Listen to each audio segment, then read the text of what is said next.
Danse. Je salue aussi tous ceux qui sont avec nous via Zoom. Et cette parole est une parole de grâce et une parole de bénédiction pour nous. Je sens que c'est c'est un peu haut pour moi. Si vous ne voyez pas là, je suis devenu tout petit derrière. Voilà, super. Merci. Ok, voilà, comme ça, je suis à l'aise. Sinon, j'allais prêcher un peu difficilement. Et cette parole nous fortifie ce matin, qui nous dit, ne sois pas troublés, n'ayons pas peur, parce que nous avons fait le choix de croire, nous avons fait le choix d'accepter que Christ est notre salut pour la vie éternelle. Et malgré les troubles et les difficultés qui peuvent survenir dans le monde, nous sommes totalement convaincus que nous n'avons pas à regretter parce que le Christ a déjà accompli pour nous le salut. Cependant, il reste beaucoup de monde dehors qui subissent la même difficulté et qui ont besoin d'être arrachés, voilà, du monde pour le salut éternel. C'est pourquoi nous prions et nous demandons au Seigneur d'agir pour limiter les conséquences de ces réalités que nous vivons dans le monde aujourd'hui. Je suis surpris que la difficulté que nous vivons ici en Europe est aussi vécue partout pareillement. Parce que ce qui se passe ici répercute directement partout ailleurs. Nous voyons que les prix de l'essence, les prix des denrées ont augmenté. Et moi-même, j'étais surpris en arrivant pour payer des céréales pour ma famille, quelque chose qu'on pouvait avoir à 10 000 CFA, c'est-à-dire peut-être 20 euros à 100 kilos de céréales, tu pouvais avoir à 20 euros. Et j'arrive, on me dit que c'est multiplié par 3.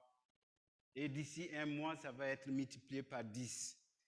Et j'étais là, j'ai attrapé ma tête et j'ai dit, mais comment ils vont survivre? Ça fait 2 ans, ils n'ont pas travaillé dans les champs. Ils ont perdu les animaux. Ils sont déplacés à 200 km de chez eux.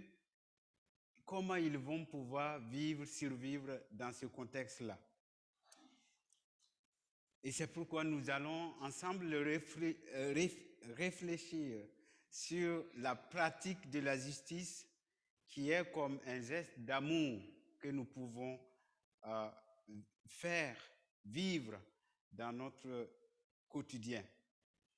Et j'aimerais vous attirer aussi l'attention que je suis le canevas proposé par le CEL, parce que le CEL, service d'entraide, voilà, une association qui aide les personnes vulnérables en difficulté et parraine aussi les enfants en Afrique et partout dans le monde. Pour pouvoir mieux nous aider, je vous invite aussi à prendre ce livre, c'est très intéressant. Ils ont aimé leur prochain. Il y a le témoignage de Denis Mukwege, voilà, qui a beaucoup œuvré pour les femmes en situation difficile au Congo, et ça donne un témoignage pertinent et émouvant par rapport à ce qu'il a fait. Il a aimé son prochain d'une manière concrète. Et ce matin, nous voulons essayer aussi d'aimer nos prochains, nos semblables, à ceux qui nous entourent dans notre société, dans notre contexte, d'une manière concrète. D'une manière concrète. Parce que c'est facile d'aimer avec la parole.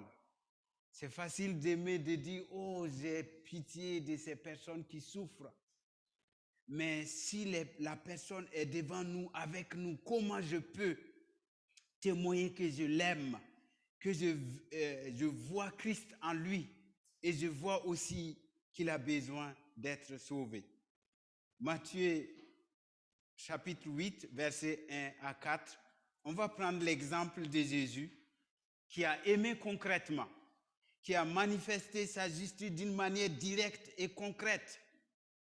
Et pour nous aujourd'hui, comment nous pouvons aimer aussi ceux qui nous entourent. Matthieu 8, versets 1 à 4. Lisons.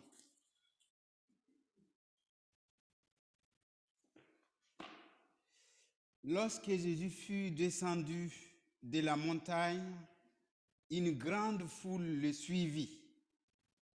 Et voici, un lépreux s'étant approché, se prosterna devant lui et dit, « Seigneur, si tu le veux, tu peux me rendre pur. » Jésus étendit sa main, le toucha et dit, « Je le veux, sois pur. » Aussitôt, il fut purifié de sa lèpre. Puis Jésus lui dit, « Garde-toi d'en parler à personne, mais va te montrer au sacrificateur et présente l'offrande que Moïse a prescrite, afin que cela leur serve de témoignage. » Amen. Et dans ce texte, nous voyons tout simplement Jésus dans une foule et au milieu de la foule, une personne qui pousse tout le monde, qui essaye d'approcher de Jésus pour lui présenter sa souffrance. Et Jésus, malgré que c'était une grande foule, n'a pas dit « je suis dans une foule, ce n'est pas le bon moment ». Il n'a pas dit « non, tu ne vois pas le nombre de personnes qui sont au milieu, est-ce que je peux arrêter tout pour t'écouter ?» Mais il a tendu l'oreille et il a écouté, il a accueilli et surtout, il a agi envers cet homme qui était couvert de lèpre. Et cela peut nous interpeller aussi dans notre société actuelle, parce que il y a du brouhaha, la population, le monde, le contexte, la pauvreté, de tout part, parce que nous voyons que ce n'est pas seulement 2 personnes qui souffrent, mais c'est des multitudes, c'est des millions de personnes qui sont dans la pauvreté. D'après un sondage du Conseil national des barreaux réalisé en juillet 2021, 71% des Français ont le sentiment que l'injustice augmente en France. Ce n'est pas 10%, hein. 71% qu'on a posé la question, ils ont dit clairement la justice est en train d'augmenter en France. Parmi les 71%, il y a 67% qui pensent que l'injustice la plus insupportable, ce n'est pas de ne pas avoir une voiture, de ne pas avoir un vélo. Ce n'est pas de ne pas s'habiller correctement comme les autres, mais c'est de ne pas pouvoir manger à sa faim et prendre soin de ses enfants en leur donnant la nourriture, les 3 nourritures par jour. Et cela nous interpelle. Peut-être dans notre entourage, il y a des personnes qui sont dans cette situation. Même si ce n'est pas visible, peut-être il y a des personnes qui ont des difficultés à se nourrir correctement et qui ont le sentiment que c'est injuste parce que beaucoup ont des maisons, ils mangent correctement, ils s'habillent correctement et même ils jettent dans la poubelle. Ils ont fini bien de manger et ils jettent le reste dans la poubelle. Et ça, c'est de l'injustice. Et s'ils ont ce sentiment, c'est normal, parce que Jésus, lui aussi, avait ce sentiment d'injustice au moment dans sa société. Il était vraiment triste de voir qu'au milieu de ses contemporains, il y a des personnes qui sont dans la souffrance réelle et que personne ne tourne les regards pour écouter, pour accueillir et pour accompagner. Nous allons nous poser 3 questions pour essayer de nous questionner et surtout de tirer des enseignements par rapport à ça. Ce n'est pas anodin. C'est très sérieux parce que la pauvreté peut nous amener à faire n'importe quoi. À cause de la pauvreté, beaucoup de personnes se vendent dans la rue, sortent sur les trottoirs pour vendre leur corps, simplement pour avoir à manger, à boire et à s'habiller. À cause de la pauvreté, beaucoup d'autres personnes cherchent à faire le deal, comme on dit dans les quartiers.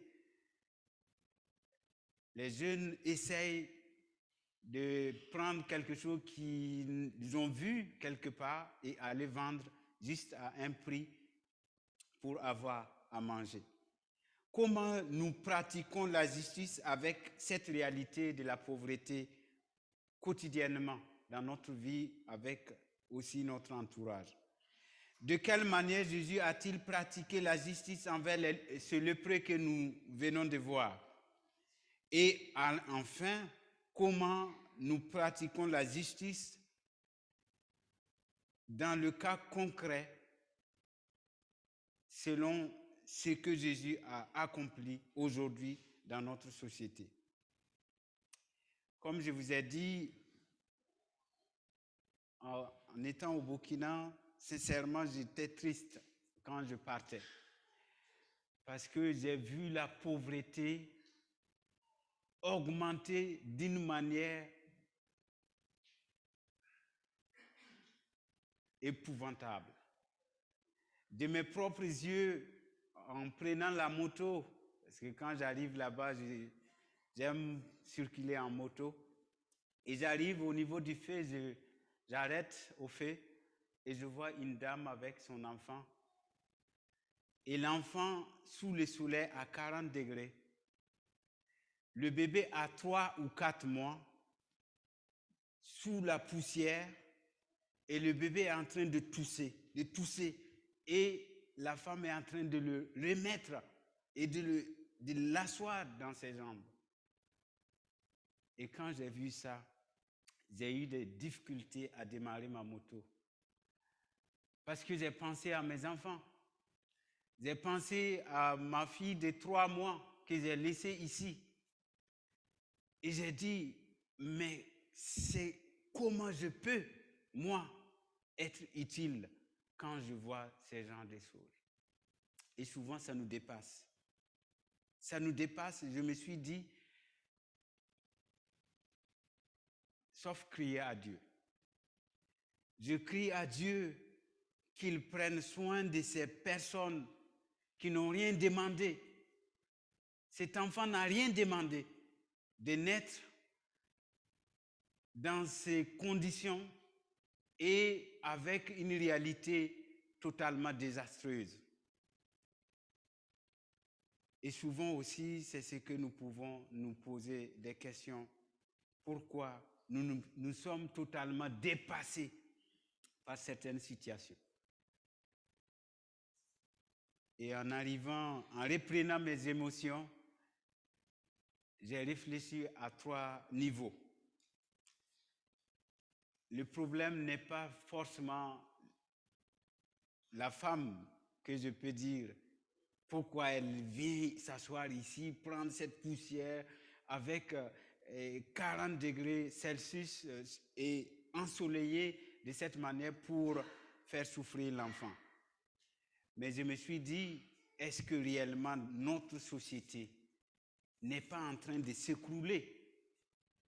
Parce qu'il y a des personnes qui sont habilitées à prendre le pouvoir, mais est-ce que réellement, au niveau de la condition individuelle de chacun, est-ce que ça les intéresse réellement? Et en plus, deuxième niveau de réflexion, est-ce qu'au niveau religieux, au niveau de l'évangile, est-ce que cela ne permet pas aussi de changer le cœur des personnes? Parce que si le cœur de l'homme n'est pas changé, sa condition réelle aussi restera inchangée. Et troisième niveau, c'est aussi un niveau quotidien.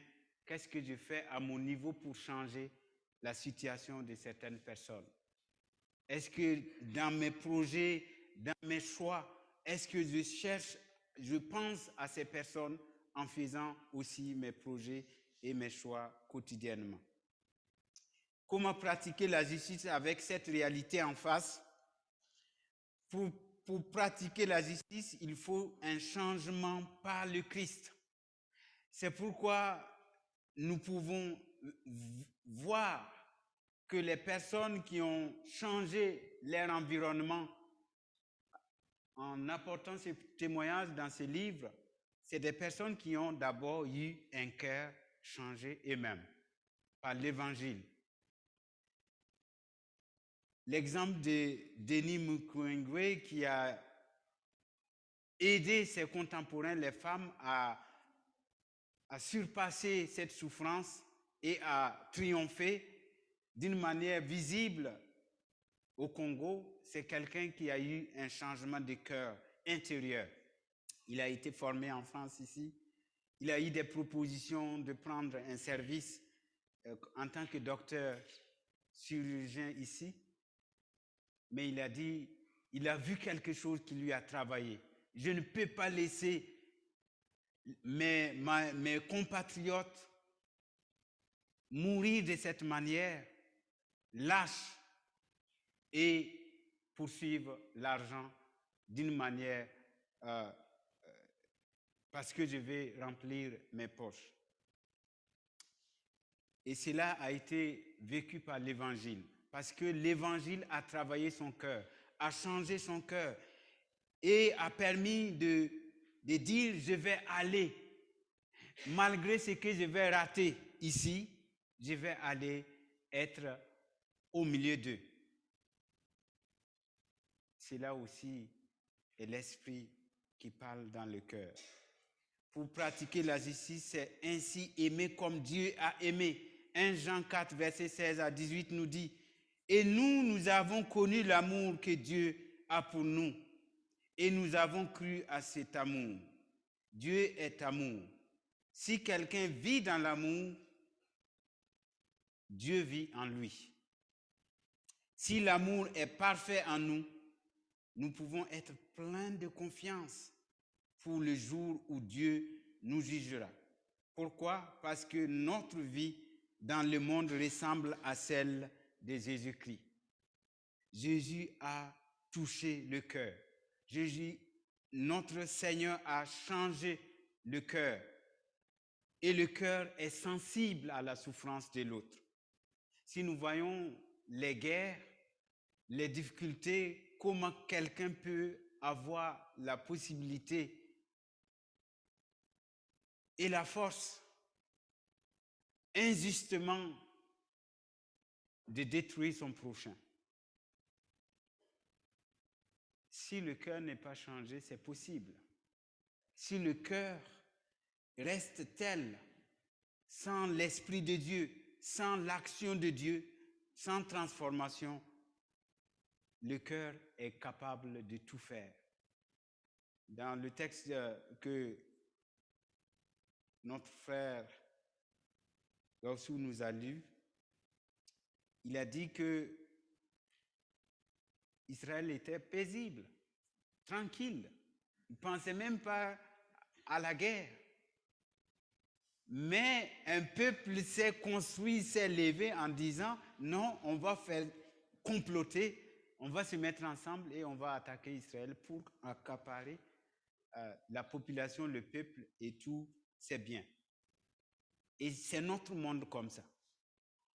Tant que l'évangile n'a pas changé les cœurs, le cœur est toujours capable de s'aimer de l'injustice, de provoquer de l'injustice et même de vivre l'injustice en croyant que c'est bien et c'est normal.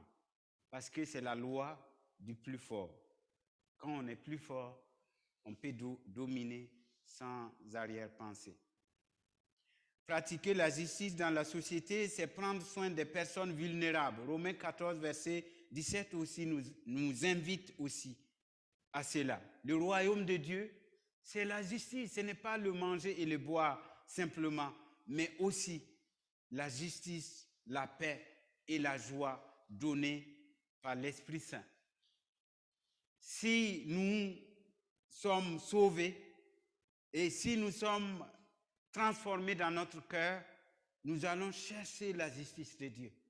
Nous allons chercher la paix de Dieu. Nous allons, dans nos actions, nous allons travailler à ce que le royaume de Dieu se manifeste à travers nos actions, à travers toute notre recherche sur terre. Pratiquer la justice nécessite une prise de conscience et un engagement à agir pour endiguer les conséquences de la pauvreté. Comme l'exemple que je vous ai donné tout à l'heure, ça m'a ému. De voir une personne, un enfant, vraiment dans ces conditions. Et si l'enfant pouvait parler, l'enfant allait dire, non maman, ne te mets pas ici. Moi, j'aimerais pas être là. Recevoir cette poussière et aussi cette chaleur parce que simplement tu veux ce soir avoir quelque chose pour que je puisse manger. Pratiquer la justice revient pratiquement à veiller à ce que chacun vive décemment dans la générosité. Veiller à ce que chacun vive décemment dans la générosité. Et souvent, c'est trop large. Veiller à ce que chacun vive décemment. Ça, c'est un programme politique. Ça nous dépasse. On peut dire, non, ça, c'est le travail des politiciens. Ils doivent veiller pour que chacun de nous puisse vivre décemment et qu'on doit partager les richesses que le pays produit. On doit partager. Et ça tombe bien, ce n'est pas de notre niveau de dire ça ou de vivre ça concrètement. Mais c'est la période électorale et nous savons qu'il y a beaucoup de propositions. Et c'est à nous d'être sensibilisés et de sensibiliser aussi. Parce que l'Évangile veut que chacun de nous, tous ceux qui sont dans le pays, puissent vivre décemment. Ce n'est pas juste donner à un petit groupe de vivre décemment et laisser les autres, même s'ils souffrent, il n'y a pas de souci, et fermer les yeux. Nous pouvons aussi prier pour ça. Que le Seigneur donne un cœur nouveau à nos autorités, à tous les politiciens, à tous ceux qui se disent candidats pour gouverner. Que Dieu leur donne un cœur renouvelé, un cœur purifié, un cœur sensible, même s'ils ne sont pas convertis. J'en suis sûr que beaucoup ne sont pas convertis. Mais on peut ne pas être converti et être sensible. Être sensible de la souffrance de notre prochain. Pratiquer la justice avec la réalité en face. Nous allons maintenant nous poser la question comment Jésus a pratiqué la justice vis-à-vis de ces lépreux. En revenant dans le texte, nous voyons que Jésus non seulement est notre justice, mais il nous montre aussi le chemin à suivre. Vis-à-vis du lépreux, nous voyons que être lépreux dans son contexte, était la manière la plus facile d'être le plus pauvre et d'être le plus isolé de la population. Les lépreux, la loi a instruit que si quelqu'un attrape la lèpre, immédiatement, il doit être isolé à vie. Ce n'est pas juste isolé 14 jours comme le Covid. Tu attrapes le Covid, tu restes chez toi 2 semaines. C'est juste toute ta vie. Tu n'as pas droit à venir dans le marché pour payer à manger. Tu n'as pas droit à aller au temple pour prier. Tu n'as pas droit à aller à la fontaine où se trouvent les gens. Tu es complètement isolé. Tu n'as pas droit à aller à l'hôpital pour te soigner. Tu es mis complètement à l'écart. Tu es considéré ensuite comme impur. Personne ne doit s'approcher de toi. Personne ne doit te toucher. Personne même, peut-être, ne doit te parler. Donc ta vie sociale, ta vie religieuse, ta vie morale, toute ta vie est tombée en désuétude. C'est dans ce contexte-là. Celui qui s'approche du lépreux est aussi considéré comme ayant fait quoi? Enfreint à la loi. Et en lisant ça, j'ai dit, mais avec le Covid, il faut qu'on transpose, hein? Parce qu'avec le Covid, j'ai oublié mon masque en rentrant dans le bus. Il y a quelqu'un qui m'a regardé comme ça. J'ai dit, attends, je l'ai dans ma poche. Allez, j'ai pris mon masque et je l'ai mis. C'est vrai, on est appelé à obéir à la loi. Avec le cas, dans notre contexte, on doit obéir aux autorités. Ils ont pris la décision et on doit le faire. Ils ont pris la décision de se faire vacciner. Allez, on se fait vacciner. Si c'est possible pour nous, pour chacun de nous. On obéit. Mais dans le contexte de Jésus, je pense que les pharisiens vont dire que Jésus est un rebelle. Parce qu'il a enfreint à la loi triplement. 1, il s'est approché du lépreux. 2, il a parlé au lépreux. Et 3, il a touché au lépreux.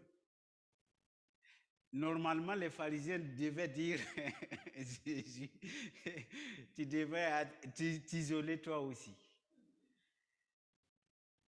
Mais Jésus a fait la loi. Parce que Jésus est la justice.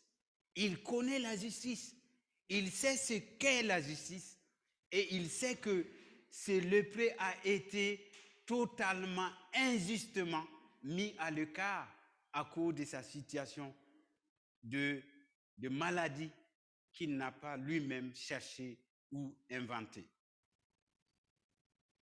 Jésus accueille le lépreux malgré les risques. Jésus risquait beaucoup parce qu'il y avait une grande foule. Même il risquait que son enseignement ne soit pas reçu parce qu'il était dans une grande foule et il voulait enseigner. Comment les gens vont recevoir son enseignement parce qu'ils le voient enfreindre la loi. Ensuite, Jésus, non seulement enfreint la loi selon les pharisiens, pas selon nous, parce que selon nous, Jésus est en train d'agir d'une manière juste, selon la parole et selon le recul que nous avons. Mais aussi, il accueille le lépreux d'une manière directe et complète. Il ne l'accueille pas comme une personne diminuée de ses capacités morales, de ses capacités physiques et sociales et religieuses. Il l'accueille comme une personne complète. Il prend le temps pour l'accueillir, pour l'écouter avec compassion. Ce n'est pas juste, oui, qu'est-ce que tu veux dire? Dépêche-toi, dis ce que tu veux dire, je vais m'en aller parce qu'il y a une foule qui m'attend. Mais il prend le temps pour s'asseoir, pour dire, qu'est-ce que tu veux que je fasse pour toi? Et le lépreux n'a pas formulé une demande d'une manière, je demande de me guérir. Il dit, si tu veux, tu peux me guérir. Tu peux me faire sortir de ma situation, de ma pauvreté, de mon isolement. Et Jésus a répondu très simplement, je le veux, sois pur. Et il agit. Et souvent dans notre écoute, la compassion, mêlée de compassion, nous devons aussi prendre l'initiative de toucher les personnes, de dire, je veux que tu sortes de ta situation. J'aimerais que, oui, ta pauvreté t'a isolé, ta pauvreté t'a mis totalement comme une personne incomplète. La pauvreté humilie. La pauvreté détruit moralement. La pauvreté abaisse. La pauvreté peut rendre une personne totalement miette, ne peut même pas parler. Parce qu'il se sent culpabilisé. Il se sent détruit et isolé. Et c'est à nous d'aller vers les personnes. C'est à nous de toucher les personnes. C'est à nous de dire, viens, j'aimerais entendre ta souffrance. J'aimerais écouter ta souffrance. J'aimerais marcher, faire un chemin avec toi. Et j'aimerais, même si je n'ai pas tout pour te donner tout de suite, j'aimerais vraiment compatir, être en solidarité avec ta souffrance. Voici ce que Jésus a fait. Et c'est la même chose qui a entraîné Jésus à la croix. À cause de nos souffrances, il a dit, je ne vais pas rester sur mon trône, juste pour contempler la beauté de ce que j'ai créé, ou juste pour contempler la souffrance des hommes, des êtres humains que j'ai façonnés et créés de mon propre initiative. Il a dit, je vais venir, je vais marcher avec eux, je vais manger avec eux, je vais souffrir avec eux. Et en plus, je vais aller à la croix avec eux, pour eux. Parce que je vais porter leurs souffrances, je vais porter leur pauvreté, je vais porter leurs difficultés.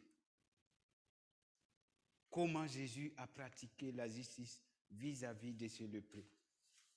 Et ça, c'est à notre portée aussi. Il y a une partie qui est à notre portée.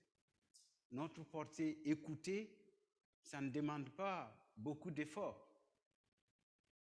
Ça ne demande pas beaucoup d'efforts, ça demande simplement de disponibilité. Est-ce que nous sommes disponibles à entendre quelqu'un qui souffre? Sans lui dire, nous avons beaucoup de programmes à gérer. Et donc, ce dimanche-là, j'ai apprécié, je vous dis clairement, c'est en venant hier, il y a une personne qui m'a donné un message à 3 heures du matin. La personne m'a dit, je suis venu de la Géorgie et je suis dans la rue actuellement avec 4 personnes de ma famille parce qu'on est en train de fuir la situation qui est en train de se passer en Ukraine. On est juste proche de la Russie et nous savons que notre tour est en train d'arriver et nous sommes en train de partir. Et la personne m'a dit, est-ce que vous pouvez me donner à manger? Est-ce que vous pouvez envoyer à manger?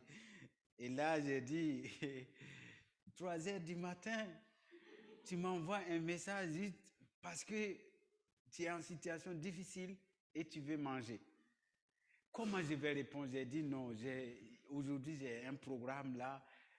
Et ce matin à 6 heures du matin, je me suis levé pour envoyer le message sur WhatsApp, sur la chaîne de prière.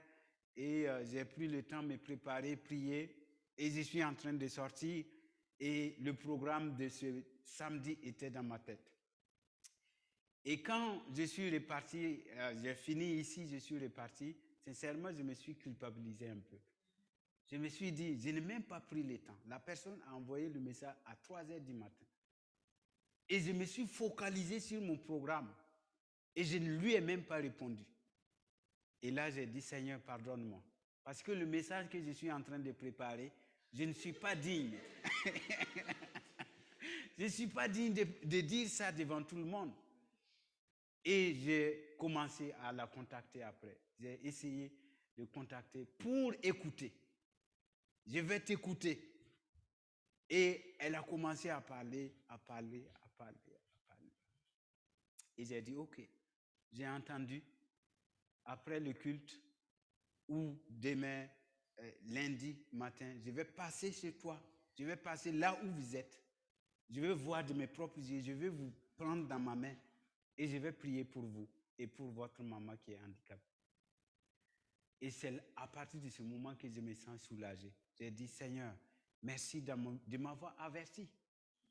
Merci parce que ton esprit m'a parlé que la façon dont j'ai agi n'est pas convenable. Je dois au moins être à l'écoute. Et ensuite, accueillir, écouter et aussi agir d'une manière à notre niveau. Ce n'est pas faire un programme politique. Ce n'est pas vouloir devenir un candidat à la présidence, mais juste à notre niveau, agir selon ce que le Seigneur nous a parlé dans notre cœur par son esprit. Comment nous allons mettre maintenant la justice aujourd'hui en pratique quotidiennement à notre niveau? Jésus a non seulement touché le lépreux pour sa guérison, mais il l'a accompagné d'une manière spécifique afin qu'il retrouve sa place sociale et religieuse. L'action de Jésus n'a pas simplement guéri l'homme, mais il a accompagné la personne. Non, si tu es guéri, ne reste pas là. Il ne faut pas t'enfuir. Il ne faut pas te perdre. Il faut aller montrer ton problème au sacrificateur. Ils vont constater ta guérison, et aussi tu vas retrouver ta place dans la société. Tu vas pouvoir aller au marché, comme les autres. Tu vas pouvoir aller au temple. Tu vas pouvoir aller à l'hôpital. Tu vas pouvoir aller aussi te balader comme les autres dans la rue et dans la forêt, comme tu veux, sans inquiétude. Agir justement envers les pauvres, les plus pauvres, c'est aussi participer à leur intégration dans la société. C'est permettre qu'ils aient leur place comme des personnes entièrement. Parce que souvent c'est la honte de venir, la honte de ne pas d'être jugé, la honte d'être regardé d'une manière maladroite. La pratique de la justice sociale par l'Église d'une manière concrète envers les plus pauvres donne la pertinence même de l'Évangile dans la société. Le Seigneur nous dit d'être sel et lumière de la société. Sel et lumière. Si nous voulons être sel et lumière, nous devons aussi être attentifs à ce qui se passe autour de nous. Prendre du pain à 1 euro, donner à une personne dans la rue, je pense que tout le monde est capable de faire ça. Et ça peut toucher quelqu'un. En le faisant, ça peut toucher quelqu'un et l'inviter au salut et témoigner l'évangile. Pratiquer la justice en aimant et en agissant envers les plus pauvres est aussi une manière de vivre la grâce de Dieu et de l'annoncer au monde dans lequel nous vivons. Si nous avons la grâce, ce n'est pas parce que nous le méritons. Si nous avons à manger, ce n'est pas parce que nous sommes plus que les autres. Si nous avons un toit à dormir, ce n'est pas parce que nous sommes meilleurs que les autres. Ce n'est pas peut-être parce que nous sommes plus malins que les autres. C'est parce que nous avons reçu la grâce de Dieu. Dieu a tendu sa main envers nous et nous a accordé quelque chose à gérer et à vivre. Pour terminer avec mes histoires, mes anecdotes, souvent un peu difficiles. Une fois, j'ai fait une pause pendant mes déplacements et je suis arrivé dans un jardin où on peut s'asseoir, prendre un verre et tranquillement sans être inquiété. Et là, il y a un jeune homme, il est grand, avec son matériel de vente. Il vend d'une manière ambulante. Et il arrive et il me propose du déodorant. S'il vous plaît, j'ai du déodorant pour vous. Il a fait tout ses paroles commerciales. Et j'ai dit oui, c'est bien, mais j'en ai déjà du déodorant. J'en ai à la maison et j'en ai même dans mon sac parce que comme il fait chaud, il faut de temps en temps le prendre. Et quand je lui ai dit ça, il m'a dit, est-ce que vous m'avez compris? Vous ne m'avez pas compris. Je ne dis pas que vous avez du déodorant, que vous n'avez pas du déodorant. J'ai dit, s'il vous plaît, est-ce que vous pouvez prendre mon déodorant et me donner une pièce pour que je puisse manger? Ça fait 3 jours que je circule avec ces bagages. 3 jours, il y a un seul, il n'y a même pas un seul qu'on a payé. Et ça fait 3 jours, je n'ai pas pu manger. Et j'ai dit, monsieur, tu me forces à payer ton déodorant parce que tu veux avoir de l'argent pour manger. Mais j'en ai déjà 2. Je t'ai dit, un à la maison, un dans mon sac. Je vais prendre un 3e. Comment je vais le mettre où? Qu'est-ce que je vais faire avec? Et sincèrement, ça m'a vraiment surpris. Il a commencé à pleurer. Il avait plus de 30 ans. Il est grand comme ça, costaud. Et ça m'a rappelé la grâce de Dieu. Et je me suis repris là aussi. Effectivement, je ne l'ai pas écouté. Je ne l'ai pas compris. Sinon, je pouvais dire, prends une pièce pour manger, garde ton déodorant, vas-y essayer de vendre encore. Pourtant, il a dit, je ne veux pas dormir. Parce que quand on dort, on n'a rien. Mais j'ai pris mes bagages, je circule, je vends. 3 jours, je n'ai rien. Et je n'ai pas à manger. Et là, ça nous donne une réflexion théologique. Est-ce que c'est la paresse? Non, ce n'est pas la paresse. Est-ce qu'il n'a pas de force pour travailler? Oui, il a de la force pour travailler. Mais est-ce qu'il a eu la vente? Non. Pourquoi? Je ne sais pas. Mais c'est sûr que c'est la grâce de Dieu. Toute chose que nous vivons, c'est la grâce de Dieu. Ce n'est pas par manque de force, par manque d'intelligence, par manque d'action. Mais souvent, nous pouvons remercier le Seigneur parce que tout est grâce. Tout est grâce. Si nous avons à manger, à boire, à nous habiller, c'est la grâce de Dieu. Est-ce que nous pouvons aussi voir les autres et vivre avec eux d'une manière gracieuse parce que Dieu aussi veut que nous manifestons la grâce envers eux. Nous allons terminer avec le psaume 146, versets 7 à 9. Il est écrit que Jésus, notre Seigneur, Dieu, notre roi, qui est sur le trône et qui agit, qui mérite louange et gloire, il fait justice aux gens écrasés par la misère. Il donne à manger à ceux qui ont faim. Le Seigneur libère les prisonniers. Le Seigneur ouvre les yeux des aveugles. Le Seigneur remet debout ceux qui sont faibles. Le Seigneur aime ceux qui lui obéissent. Le Seigneur protège les étrangers. Il soutient la veuve et l'orphelin, mais il fait échouer les gens mauvais.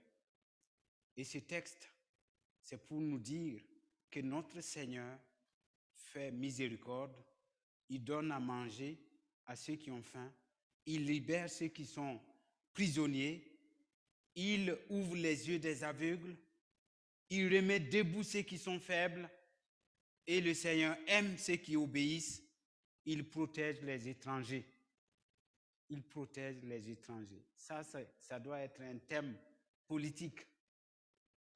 Et prions que le Seigneur permette que notre pays, notre société soit une société qui agit envers des personnes vulnérables, des personnes dans la pauvreté et aussi des personnes étrangères.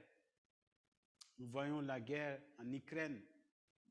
Toute l'Europe est en train de recevoir des étrangers, des migrants qui arrivent. Est-ce que nous sommes prêts à accueillir des étrangers dans l'Église sans tomber dans le piège de certains populismes en disant il faut refouler les étrangers, il faut les mettre dehors. Et dans la Bible, le Seigneur nous invite à accueillir. C'est ça les signes distinctifs d'un peuple qui craint Dieu. C'est ceux qui accueillent les étrangers et les faibles, les opprimés, et qui les donnent des conditions adéquates. Prions. Seigneur, merci pour ce temps de réflexion. Aujourd'hui, que la journée de Bissel nous permet de vivre. Ce n'est pas parce que nous ne savions pas. Ce n'est pas parce que nous ne voyons pas. Ce n'est pas parce que nous ne comprenons pas.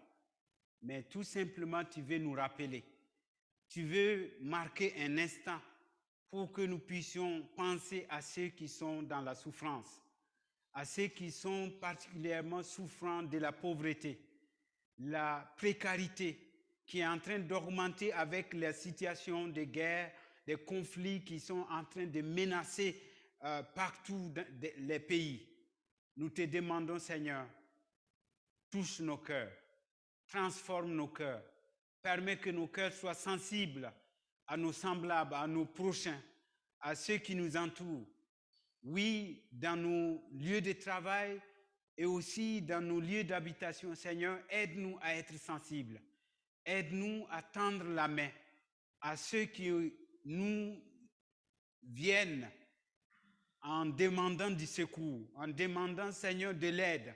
Permets que nous soyons tes mains, permets que nous soyons tes pieds, permets que nous soyons tes yeux, permets que nous entendons ton cœur battre, oui, au travers de ces personnes, que nous puissions entendre leur cœur aussi saigner dans nos propres cœurs, afin, Seigneur, de prendre conscience et aussi d'être à genoux dans la prière pour ces personnes en souffrance, et particulièrement en prière aussi pour nos autorités, afin que, Père, que la politique ne soit pas juste, oui, le désir de prendre le pouvoir, de contrôler, mais aussi, Seigneur, que la politique puisse être un moyen, oui, de répondre à ton cœur, de répondre aux cris de ton cœur, parce que tu veux que chacun de nous, oui, dans la société, puisse vivre dignement,